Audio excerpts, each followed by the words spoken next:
Mi gente, en este video voy a preparar unas enchiladas de tomate y rellenas de papa y les voy a mostrar cómo los hago yo. Para ello vamos a ocupar 4 papas, 4 tomates, 4 chiles serranos y les voy a poner a cocer y después los voy a guisar.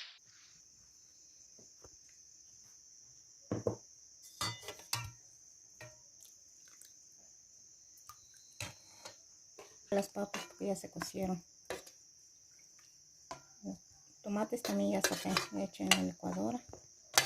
Te voy a moler. Que se fríe poquito. Ahora voy a moler mi tomate.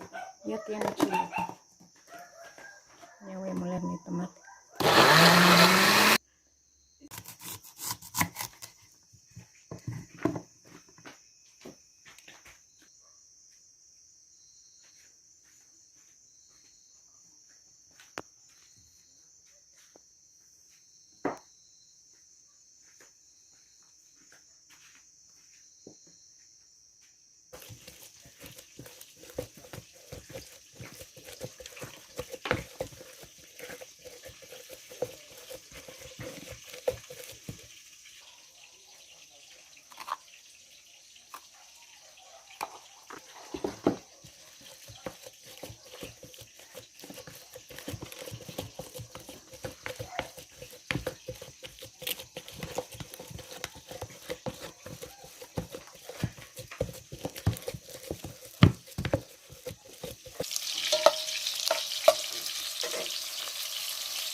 Así quedaron mis enchiladas y las acompañé con frijolitos y lechuga y espero que les haya gustado.